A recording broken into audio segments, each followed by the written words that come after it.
So good morning and welcome to our breakfast briefing with the Department of Employment Affairs and Social Protection on the current supports for businesses and employees, and a very big thank you to the Waterford Chamber SkillNet for supporting us with this event.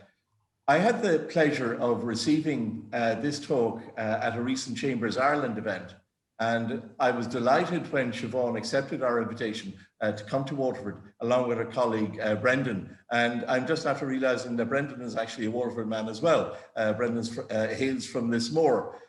So I'm delighted that they agreed to present this to you on the important measures that are supporting our businesses. I know from sending out numerous communications over the past year on the supports available, that it often leads to more questions than answers. And while we endeavour to bring you all the up to the minute information, it's great to actually get to the source to clarify certain things for you this morning. But before I hand you over to Siobhan and Brendan, can I also welcome our colleagues from Dungarvan and West Waterford Chamber who are joining us this morning. And also, again, a thank you to our sponsors, Waterford Chamber SkillNet. Tommy from Waterford Chamber SkillNet has recently joined, and he is very much on hand to help you with any training requirements you may have. So please don't hesitate to get in touch with them if you feel that you need any training requirements for your business area, and I guarantee you he'll save you money as well. So please feel free to use the chat box if you have any questions on the presentation, and we'll get to them towards the end of the session, time permitting. So without further ado, I'll hand you over to Siobhan and Brendan. Okay, thank you very much, Gerald, for the introduction, and thank you for the invitation. It's amazing actually when you give a presentation to one group, the best applause that you can get is when somebody actually asks you to go and repeat the same presentation. It means that basically you did something right and that something resonated. So hopefully this morning, on the basis of the presentation that I give here, that it'll cut for something, and somebody will realize that there are things that they can do in accessing job seeker supports and employer supports in terms of helping you to build your business. So my name is Siobhan Lawler. I'm responsible for the Employer Relations Division. I have responsibility for the Youth Employment Support Scheme, the EURES, which is a social mobility scheme across Europe. I have redundancy and insolvency, and we're a bit busy there. And I also have, employer operations in terms of engaging with employers on the policy and the operations side. So I coordinate with the divisions, and I'm joined by Brendan Lawton, who is the divisional manager that I work with in terms of delivering Intreo and employer relations services down in the southeast there. So he'll be taking on half of the presentation, and he'll be cutting in just towards the end. So I'll kick off if that's okay. So Brian, do you want to flip forward to the next one? So what I'm going to do this morning is just give the strategic overview so that you see where we're coming from, to actually talk about the supports that we provide for employers and some business insights, and to talk about some of the immediate challenges that we have to address in the near term. You'll be well aware of them. Next one, please. So this is kind of like the overarching response. It's the framework within which we work. So it's basically the programme for government, which we're all aware of. Then there's a national economic plan, which is going to be published shortly. And that will kind of set out the route for us over the next couple of years in terms of responding to COVID, dealing with Brexit, and dealing with just transition, climate change, all of those, and the economic plan that will support all of those. So we have Future Jobs Ireland, which you'll all be aware of in terms of supports for business and growing the economy. The Pathways to Work, which we're just about to publish, and the existing pathways. Excuse me, Siobhan, can I just intervene there? Brian, I'm just after receiving a message. There are people finding it difficult to get in. Is there another email that we could send out to clicker through now, Gerald. So I'd say you could drive on if you want. Yes, that's great. Actually, Siobhan, would you mind if we just started off from slide 1 again? Just No for problem. people that did join. That's great. Thank you very much. All right, I just have to make sure that I say the same things again. Oh, well. Okay. You'll be prompted with the slides. Exactly. So if you just go back up to the agenda there, and actually just go back up to the very first slide, so I'll introduce myself and Brendan, and apologies to anybody who is already here. So my name is Siobhan Lawler. I have a responsibility for Employer Relations Division in the Department of Social Protection, and Intreo is the part of the business that deals with job seekers and employers in terms of supporting employment. I have responsibility for EURES, which is a social mobility scheme across Europe. I have the Youth Employment Support Scheme, Redundancy and Insolvency, which is a little bit busy, and also Employer Operations, which is about reaching out to employers and supporting employers and policy development there. I'm joined here by Brendan Lawton, who is my colleague from the Southeast. He has responsibility for the division in the Southeast, and there are 8 different divisions across the department. So we work hand in glove in terms of coordinating our activities and making sure that we're serving the employers and job seekers. Just go on to the next one then. So basically what I'm going to do is I'm going to kind of give you a kind of a strategic framework within which we're working to talk to some of the Intreo supports for employers, look at some of the business insights that we have, and talk about the immediate challenges. There might be a little bit of flipping in terms of what comes first, but that's what I'll be covering here with Brendan over the coming number of minutes. Thanks, Brian. So this is the framework within which we work. So basically we have the Programme for Government and the National Economic Plan, which will be published shortly. That will address the kind of the pathway through for us over the coming while in terms of dealing with Brexit, dealing with post-COVID, and the other things that are all down there in terms of skills to compete, social inclusion, rural development, just transition, climate change, and these are all the things that have to come together to coalesce together to make sure that we provide cohesive programs and supports for business. And in doing that, what we've done is the government has introduced a number of new responses to COVID, and I no doubt a number of you are availing of some of those. And the Recovery and Resilience Plan is about the pathway ahead. How are we going to get ourselves out of this? The next one there. So basically we have short-term and medium-term priorities over the next while. So one of the key drivers for us over the next while is about employment. It's about getting people who have been on PUP and moving them onto the live register if their jobs are gone, or back into employment if there are businesses are going to reopen. We need to engage with the PUP recipients because there will be a number of those whose skills have changed. So if we look at the changes that have happened in retail, where a number of the businesses have gone, like I think just of Debenhams, and there was 880 people affected there. So the thing is about how to pivot them into new career opportunities, and because they have been displaced now as a consequence. So it's about our policy responses and our outreaches to disadvantaged groups so that we don't have the same situation that we had the last time when we, in 2008 to 2012, where we had people who were distant became more distant from the labour force. So we need to make sure that we learn from that and we keep them close to the labour force in as far as possible, and give them the opportunities that others have.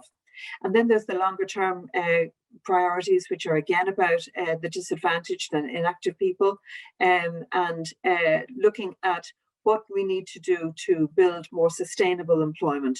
And then, as I said, about just transition, climate change, all of those things. Next one, please. So basically, Intreo supports are about hiring and transition incentives and entrepreneurship supports. They're about upskilling and reskilling. And we work hand in glove with SOLAS and the ETBs and the Higher Education Authority in relation to that, as well as numerous other training bodies, including SkillsNet. And I understand you have your own SkillNet here. Then it's also about enhanced support for job seekers for job transitions. So it could be somebody moving who's actually unemployed at the moment, or somebody who wants to move from one employment to another. And Brendan will be talking to those towards the end of the presentation. The next one, please.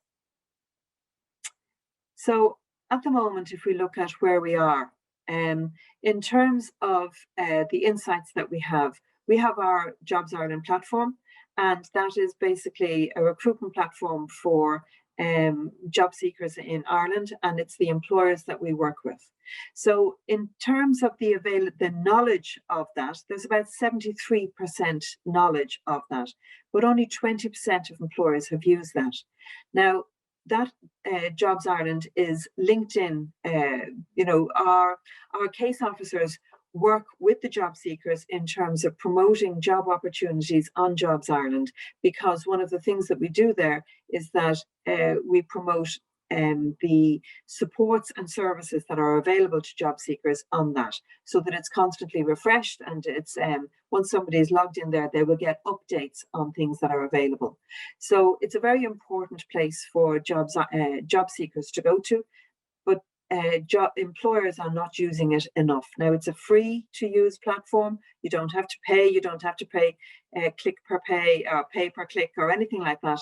And then our case officers can also support you in terms of job matching on that. The other thing that we're aware of is that an awful lot of employers are not aware of the Intreo employer services. They're not aware of the Youth Employment Support Scheme, the Short-Term Work Support Scheme, Jobs Plus and Eurays. And as I say, Brendan will talk to those and give you some information in relation to that. So what we need to do is to effectively market and promote our services. And that's one of the things that we're about here this morning, so that you become aware of the supports that we are providing free of charge to you, and some of them with some significant financial benefits to you in terms of recruitment. So to go to the next one. In terms of why people use Intreo employer services, what the employers have said to us is that it's because of the fact that their services were needed by company employees. So say in relation to the short-term work support, if somebody is has their hours cut from a 5-day week to a 3-day week, well, then they can sign on for the other 2 days. If somebody has a situation where there's a notification of redundancy, well, then our division staff will go in, and if there's a large scale redundancy, we'll go in and support the employees in terms of that transition into redundancy and hopefully back into employment. So it's about letting them know what the path is for them in terms of becoming redundant and what will happen to support them back into employment. Because an awful lot of that, when something like that happens, there's a level of fear. So the reason they also use it is because they got recommendations from somewhere else. And we have found that with the employers that we've worked with, and also with the job seekers, the word of mouth is really, really important. We rely on our peer recommendations a lot. So if somebody that we respect and rely on recommends the services as having been good and useful, well, then they too will pass that on, and then hopefully build the people championing for us in terms of the supports that we offer. Obviously, there are financial benefits to using our services, not least the fact that the recruitment supports are free, but then in terms of Job Plus, YESS, the Disability Wage Subsidy Scheme, these are all financial investments that can help to build the liquidity in businesses in terms of the cost towards wages. And then it is that power of recommendation and the financial considerations are the key drivers for businesses in engaging with us. Next one there, please. So our immediate challenges at the moment are basically the fact that we have over 940,000 people who are receiving COVID state supports at the moment, and job seekers. So we're heading towards 1 million people on EWSS, on PUP, and on job seekers. Obviously, we hope that most of those people will be going back to work who are on PUP. We would hope that the EWSS, which is managed by Revenue, Pascal Donoghue has already said that it will be continuing. It's not going to go off a cliff edge. But these are the jobs that are potentially at risk and that we need to support. At the moment, we have a COVID-adjusted unemployment rate of 25%. That's phenomenal. It's huge. And for the youth unemployed, so that's those who are under 25, it's 56.8%, which is massive. And, you know, certainly for me at my age, the issue is that you want your young people to be able to create a life for themselves, to create a career, to have ambitions, to be able to build the life that we've been lucky to be able to build for ourselves. And so it's critically important that we help these young people so that they don't drift into long-term unemployment, lack of ambition, and you know, further distant from the labour market. The other thing that's a bit shocking is the fact that in terms of people with disabilities, we have 50% more rather 50% less people who are involved in the workplace when they have a disability than across Europe. So we're really not performing in terms of integrating people with disabilities into the workplace. And it's a key priority for us to build that inclusion, which is really, really important. And it might actually be part of an employer's equality, diversity and inclusion strategy. So, and an awful lot of employers are getting more involved in that. So the ESRI has said that they don't anticipate that we're going to move back to pre-COVID levels until 2023. And that was basically reiterated this morning by the central bank, who said that they figure that there's going to be a displacement of about 100,000 job seekers or workers into being unemployed post-COVID. So all of that means that we need to build the support in terms of Intreo supports to the level of engagement in Intreo supports over the next while towards the whole national activation agenda so that we can get people back to work. You go to the next one, please. So part and parcel of the national activation agenda is this, the July job stimulus. And when that came out last year, the understanding was at that stage from all of us was that COVID was a once and done, that we were in and out of it, and that we had hoped that we were on the road to recovery last July. We found that that hasn't been the case, but the imperatives that are there remain as valid now. So these are a number of the measures that were put in place that support that are being supported in our department, and it's the new work placement experience programme, which I'll talk about in a minute. An increase in the jobs plus places and the take up in all of that. Additional community employment places for people who are less skilled and maybe more distant to reskill and to build the practice of work again. And in order to build our own internal capacity to meet the demand, we have 100 new job coaches assigned to Intreo, and 16 new employer relations officers are going to be assigned to the divisions, and they'll be working with my teams across the country to ensure that we deliver for employers. Next one then. So now I'm just going to talk about the new work placement employment scheme. So basically it is about the creation of 10,000 work experience places, a minimum of 10,000 work experience places, so that they'll be available to job seekers who've been unemployed for 6 months or more. And the aim is that we will provide quality work experience, training, development, and these opportunities will be provided by what we will need is 5,000 host organisations to support these work placements for people. So it's a big ask.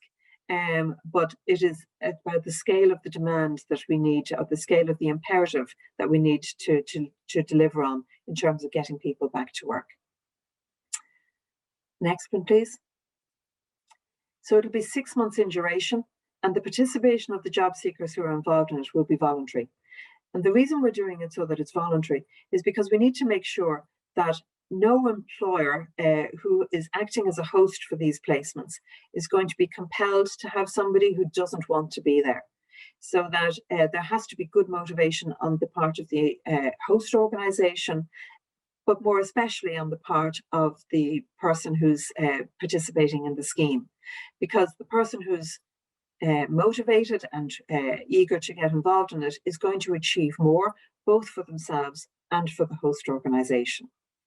So the key objectives of this are to keep job seekers close to the labour market, to provide them with the opportunity to gain quality work placement experiences in new roles. So we're not looking for people who have, say, marketing skills. If they've been a marketing advisor, that they go back into a marketing role. If they were a marketing advisor, no, we would be looking for them to upskill, so they might become a marketing manager.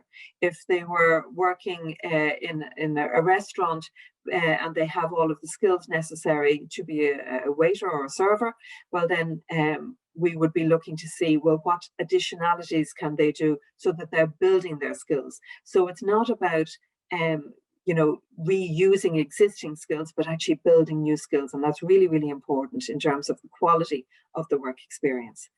And we're also going to be asking the employers to act in their own corporate social responsibility to contribute to this national activation agenda by providing work placement opportunities. When we are doing this programme, the participants will be getting an uprated social welfare allowance, and the payments will not be permitted by the host. The reason for that is because if the host pays them an amount of money for work done, well, then there's a strong potential that they'll create an employment contract, which is not necessarily what the host would be intending. But also, once a person becomes employed, they're no longer entitled to their job seekers payment. So we need to make sure that that doesn't happen. But we're working with DPER in relation to the rate that payment is going to be. And we would anticipate that it would be an attractive rate for the job seekers to avail of. And also for a host to be able to stand over in terms of being a rate of pay. Next one then. So I'm going to hand over to Brendan then, and then just at the end, you can come back to me again if that's okay. Brendan, there you are. Thank you. Thanks, Siobhan. Good morning, everybody. Siobhan would have mentioned earlier on an organisation called EURES, which is a network of employment services across the European Union. And EURES was launched in 1994, and its aim is to facilitate the free movement of workers across the European Union. And part of the many things that EURES does is it has a free recruitment service, which provides recruitment, job matching, job placement and internships across the EU. So these jobs are advertised on the main eures.europa.eu website, but are also advertised on the Jobs Ireland website that Siobhan mentioned earlier on. And the Jobs Ireland website is a website that, as Siobhan mentioned, the department is continually promoting with employers and employees, and that work is still ongoing. EURES also organises some online recruitment events. It tailors recruitment campaigns for employers and also provides grants to job seekers for language courses. I suppose the main aim of EURES is that within the European Union that people aren't restricted from taking employment in other countries for reasons of languages, etc. The EURES website is includes the EURES advisors based in each country, and Ireland will have a certain amount of EURES advisors there employed by the department. Each division, including the Southeast division, has a EURES advisor, and that person's name is on the EURES website. And I suppose one of the main points of this morning's is for us to advertise locally within the Southeast and within Waterford what is available within the department to help employers like yourselves. But it's just to bear that in mind that there is a EURES advisor within the Southeast. And with like a lot of things like this, the first step is knowing where to go or where to contact somebody. And we do have people available to do that job within the Southeast. Next, Brian, please. A scheme that Siobhan mentioned earlier on is the Jobs Plus scheme. And this offers a payment of between 7,500 to 10,000 euro to employers who take on a person from the live register or from a PUP payment into employment for 2 years. The rate can vary, depends on the age and duration of the employment of the person that has been taken on. it is paid in a month in arrears, and then is paid over the 24 months. It's paid by EFT into a bank account. The job itself must be a minimum of 30 hours per week. There is no limit of the number of people that can be employed under this incentive once the employee qualifies for the payment and meets certain criteria. There's two ways of applying. There's an online application that can be completed by an employer, or again, just to mention what I mentioned earlier on, we also have our local Intreo centres that you contact if in doubt and look for advice there, and we will help you with that if you have a job like that. Once the application is filled up by the employer, it's looked at by one of our case officers, and once that is approved, a formal decision will go back to you as the employer, and then you may contact the local employment service or contact the Intreo centre or case officers to start looking for candidates to fill those positions. As I said, at the end of the day, the employee then must fulfill certain criteria, i.e. the length of time they've been on a job seekers payment or PUP, etc., etc. But again, our case officers will guide you through like that, any queries that you may have. But it's an excellent scheme, and it's a scheme, again, as Siobhan mentioned earlier on, as we hopefully move out of the crisis that we're in and move over the next couple of years, that is available to all employers and will be a significant part of the recovery schemes. Okay, Brian, please. Also mentioned earlier, the Youth Employment Support Scheme. And what this is, it's a 3-month work experience program for young people, and sometimes can be expanded to 6 months. The main point here from an employer's point of view is there is no cost to the employer. The participant actually continues to receive a payment from the department itself, okay? At the moment, it's €229.20 per week. As you can see, it's for young people aged 18 to 24 years who are unemployed at least 1 year or maybe facing certain barriers to employment. Just to mention that on rates, there is the possibility somebody in that age group was in receipt of a higher rate than the single person's job seekers. You know, they may have dependents or be married or partner, etc.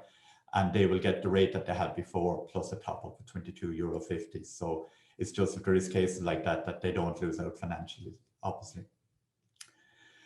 Employers can avail of the Jobs Plus scheme then that I mentioned in the previous slide then if they recruit the same person after the scheme, if they take that person on, which obviously would be the ideal situation and would show the benefits of the Youth Employment Support Scheme. But again, it's to be aware that the scheme is there. And again, just to say to you, if in doubt, contact the local Intreo centre and a case officer will help you through the process there. But it's a very good scheme. It's a short scheme, but we hope that it leads on to and has led on to more significant outcomes in due course. Thanks, Brian. And finally, again, mentioned earlier on, Siobhan mentioned the low rate of participation of people in Ireland with disabilities compared to our European neighbours. So the department has several different supports in there because the department has responsibility for providing supports to help people with disabilities to access employment opportunities, okay, either through putting them in employment programs or in training programs to gear them up for hopefully employment. And there's a couple of different schemes that we have. There's a wage subsidy scheme, okay, which it provides financial incentives to employers to employ people with disabilities who will work more than 20 hours per week, okay. There's also what's called a reasonable accommodation fund, and that provides funding for, you know, workplace equipment adaptation grants, you know, adapting the premises to make it suitable for a person with disability to work in that premises. An employee retention grant to help employers to retain somebody who started, and there could be different reasons that the employment may cease, and to help there. And job interviewer grants or personal reader grants. But it's a fund that's there that the department administers to help employers in that regard. And finally, the department also provides employers with a grant to provide disability awareness training for all staff in their employment, okay. And it's just, again, and the purpose of this morning is just to kind of publicize what the department is doing and what is available locally, because as Siobhan mentioned earlier on, you know, there is surveys carried out to see how publicized we are, how aware employers are of the different things that we provide, and that's an ongoing job to continue increasing our publicity. Okay, Brian, next please. And just finally, just to reiterate, Siobhan mentioned earlier on, there's 8 divisions in the country at the moment that run the operations of the department. We implement a policy on the ground throughout those divisions, and the Southeast is one of those divisions, which is Waterford, Wexford, South Tipperary, Kilkenny and Carlow. Okay. The main point I would like everybody to take out of this morning's is to be aware of the different schemes that we're given. We've given a snapshot of those, but be more important to be aware that the department is available locally to provide guidance, to provide assistance from an employer relations point of view. We have case officers working with unemployed people on the activation space. So we're doing a significant amount of work, but it's important for us to get the message out that we're available locally. Talking on Waterford, there's an Intreo centre here, as you know, on the Cork Road in Waterford. We also have offices in Dungarvan and in Lismore itself. That has nothing to do with me, Gerard, before you say it. It just happens to be. So we have offices locally, and I do realise that dealing with government agencies, that it's very important to know, look, who do I contact first and who will take it from there. So if in doubt, contact us in the Intreo centres or branch offices, and we will take it from there. There's an email address there, a general email address for employers, employer@welfare.ie, and Siobhan's division, of course, will point those people back towards us, and we will take it from there. But it's just, again, just to be aware, we are available locally. We have employer relations officers, we have URES officers, we have a significant amount of case officers. As Siobhan mentioned, the government is ramping up the resources that are devoted to both activation and employer relations, as I said, as we hopefully move out of the public health situation over the next couple of years. So we're available. Feel free to give us a shout. We will always put you in contact with the person who will help you, and we will give every help and assistance that we can, both employees and employers, because it's an important part of the work we're doing, and it's also a very rewarding part of the work that we do in the department. So thank you very much for listening. Brendan and Siobhan, thank you very much for that. I mean, and a very strong message to say that, look, there are supports out there. There are people at the other end in government willing to talk to people if they're unsure about what supports are there. In relation to this looking for hosting organizations, any companies interested in something like that and getting involved in that scheme, there's more information on jobsireland.ie, or indeed they can contact someone in Brendan's office at Intreo as well. But just for clarification on one thing, if an individual participates in a 6-month placement, are they entitled, or can they then, following that placement, if they don't find gainful employment or full-time employment, can they go on another 6 months with another company? In terms of the new programme, it's anticipated that there will be a second bite of the cherry. The aim would be, though, that if an employer thinks that somebody is doing very well, that, you know, that the employer who's acting as a host, the intention is that they will give them, that they will build their skills, they'll have a better CV, and that they will be, you know, have better skills to sell. Okay, so at the end of it, we would hope that they will actually be looking for employment at the end of it. However, if they can't find employment, they will be able to go a second time. In going a second time for, they won't be able to go back to the same host organisation.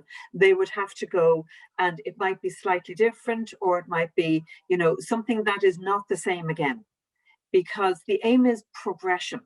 So if it didn't work for you the last time, well then, what is it about this second placement that will help you to gain employment again, or progress the opportunities. So they'll be the conversations that the participant will be having with the case officer when they're looking to go forward again. But certainly, as I say, it's voluntary.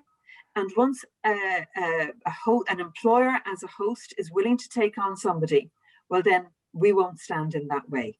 But we do want progression out of it.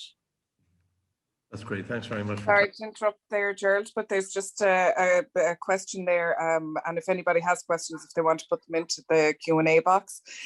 Should we be sending companies to Intreo to see what is available to them and to see how they can offer employment? So I take it that is the aim of today, is that companies would approach Intreo to see what is available or how they can help.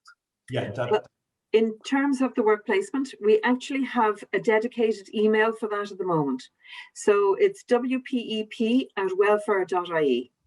And if somebody is interested in providing a placement, like the program isn't up and running yet, but once it is, we want to have, a number of employers who are willing to engage with the program, so that when we go live with the program on reopening of the economy, that we will immediately be able to provide opportunities for people to actually think about upskilling.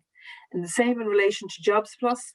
If somebody wants to take on somebody through Jobs Plus, they can either do it centrally through employer@welfare.ie, or else if it's directly with Brendan's team. And they will provide the supports to you in terms of taking somebody on. There's a recruitment requirement. Obviously, you have to take somebody on. You have to go through an interview process, to see, well, who do you want to get to do this job? But once you have identified them, if they're in receipt of certain social welfare payments, they may qualify for the Jobs Plus. Perfect. And just as well, Siobhan, if you don't mind, for people who maybe joined late, because there was obviously that issue with the link, they may have missed the information about the jobsireland.ie, so the free jobs form. If you might just tell people about that just very briefly again. Okay. Well, jobsireland.ie is the department's website for recruitment for employers and also for job seekers. It can be job changers. I can go on and register if I'm looking to get a job there at the moment. We also use it for our community employment schemes, so that if somebody is running a community employment scheme, that all of the vacancies that are there are posted up there as well. It posts up the information in relation to the Youth Employment Support Scheme, which is still running at the moment, which is for under 25s, which was mentioned earlier. But that when we go live with the new work placement scheme, that will be the place that the vacancies are posted and the people will apply through that platform. The vacancies that are posted there, as I say, it's free to use. It provides a job matching service, so that if you say that you want certain skills or certain competencies or whatever, and somebody has matched against that, so that they have put their own CV up and they have identified all the skills and competencies that they have, an employer can actually provide a match, get a match of the job seekers who are on the live register to get that. Equally, they can not do matching, and that they can just invite applications directly online. So it's up to the employer as to how they wish to use that. Perfect. Sorry, Thanks. one other thing in relation to it is that if an employer wants to recruit, to have it open for recruitment across Europe, they can actually tick a box in it so that it's actually posted across Europe. So that if they think it's a kind of a specialist kind of area, well, then it will be logged on Jobs Ireland, and it goes through to the Euros portal so that everybody across Europe can see it. And can I actually just mention at this stage, one of the things that we're doing under the Euros program at the moment is we're planning a horticulture recruitment event on the 22nd of April. And that is through Euros. And we're recruiting people from across Europe and Ireland to provide, to fill the horticultural roles at the moment. I think there's about 800 seasonal jobs to be filled.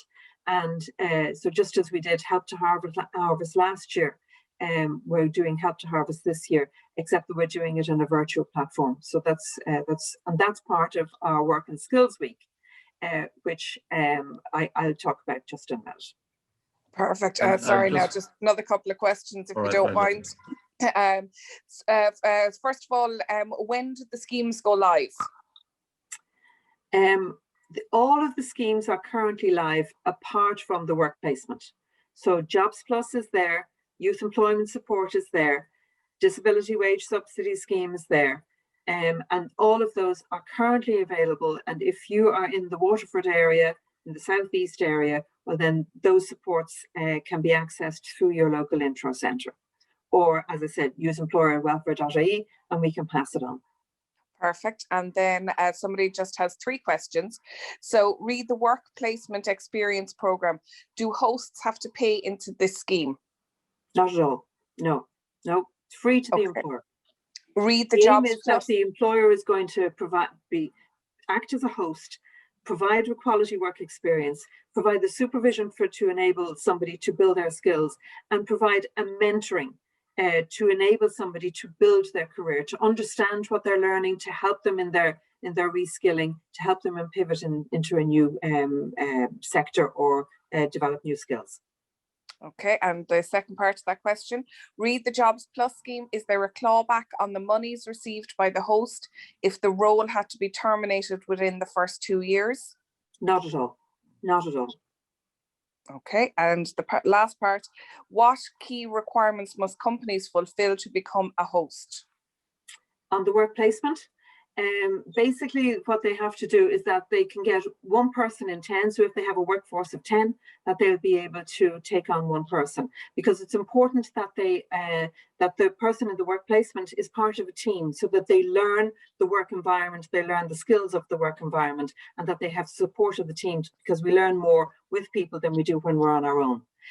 So that's one part of it. The host organisation has to agree to provide mentoring. So it's not just supervision, but that actually, it was somebody who said to me in relation to the Youth Employment Support Scheme, was one of the employers who did that. He says it's about an arm around, not a handout. And I think that's a really important thing. It's about helping somebody to grow their own capacity, to help them to develop new skills and get a quality work experience that they can out of it. One of the things, a key one for us as we're coming out of COVID, is that you cannot recruit into a role where you currently have people on PUP. So that if you have somebody who is due to return to you, who is on temporary layoff, well, then those people should be taken on before somebody can go in. The other thing is, if you have had redundancies in the past 6 months into those roles, well, then we'd have to know that there wasn't displacement. So there can be no gaming in relation to this. They have to be genuine work experience placements that aren't going to displace other people who should be coming back into the workplace. Okay, and I'm conscious you still have a little bit of your presentation to do, Siobhan, but just, sorry, another question, and keep them coming, we can get back to them after. Does the government still actively recruit people with a disability through an access recruitment competition? The public jobs are doing a promotion like that. And then we also have the Willing and Able Mentoring, which is funded by our department. And that is for graduates by and large, and they do ongoing recruitment. They're actually doing a recruitment at the moment for somebody in their own office. So I think there are numerous. The Department of Justice have a number of initiatives as well. So there are a number of different areas. So if there is the new group that is Employers for Change, and they're funded by the Department of Justice, and they will provide employers with lots of information in relation to supporting people with disabilities. And we also have our own funded program, which is Employability. They're contracted to us to provide supports to job seekers job seekers with disabilities, to enable them to get back into the workplace. Perfect. I'll let you continue now with your presentation. Sorry, we hijacked you there. No problem. The one thing I wanted to mention is that we have a Work and Skills Week coming up. And the intention was of the Work and Skills Week, it's kind of like Jobs Week, which we normally have once a year. Normally Brendan's team and all the teams around the country would have had all of their events running, supports to employers, engaging with SkillsNet, engaging with Leos, all of this. This year we're doing it virtually. And so we're doing it on themed days. Obviously, I mentioned the Horticulture Day, which is Thursday. The Wednesday is for job seekers, the Tuesday is for education and training, and the Monday is for employers and business. And so what we'll be doing is we'll send you out details in relation to this, but what we'll be doing is putting together an agenda from 10 to 1:30, which will be online, and we'll be basically talking about all the supports that are available through Leo, through the ETBs in terms of SkillsNet, in terms of Skills to Advance, all the various different supports that can help a business to grow. And that would be a busy day, a bit busy week, but it should be very useful. A lot of the content will be recorded, so you'll be able to watch it back after. Brendan, do you want to, I don't know, are you doing anything for the Work and Skills Week in your division in the afternoons? We're hoping to do something with the local ETB, but we'll have more details before that, Siobhan, and then publicising obviously the week locally and throughout the division, of course. Yeah. And sorry, Siobhan, just as a reminder, when is that taking place? Well, the business day is on the 19th of April. So we can send you details when the agenda is all sorted and we have everything. So we're working on that at the moment, getting our finalising our speakers, and we can send you all those details. We'll be sending it to Chambers Ireland and obviously to yourselves as well. If you could, we can circulate it to our membership. And indeed, and if you have anything you want to add to that, if you want us to circulate any information to our members about any events that are taking place locally, we'd be only too happy to get that message out. Brilliant. And I was going to say, Gerard, as I said, there's an area manager in each of the counties looks after employers' relations. So I will send on those details to you if you will send them on to your members, because absolutely we have people here, and as somebody mentioned earlier on, the contact Intreo employers, feel free, like as I say, it's always knowing where to start or who to contact, and we will take it from there, but definitely contact us. But I will send on those contact details. That's okay. Okay, that's fantastic. Look, I think that's everything. Do you have anything else, Siobhan, or you don't have anything? No, that's great. I think that's it for the moment. Look, thank you very much for coming on today and for the very informative session. Apologies to those who had difficulty getting on earlier. The session has been recorded and it will be available on our website. And if anyone indeed wants to get it earlier, please just contact Linda or I, and we'll be happy to send it out. Thank you to SkillNet for supporting this, and I hope you all have a wonderful Easter. Have a good time. Thank you very much. Thanks, everybody. Bye-bye. Thanks, Siobhan and Brendan. Appreciate that this morning. Bye, Brendan. Hello to the cousin. Well, yes, thank you, my cousin. We'll certainly keep in touch. Oh,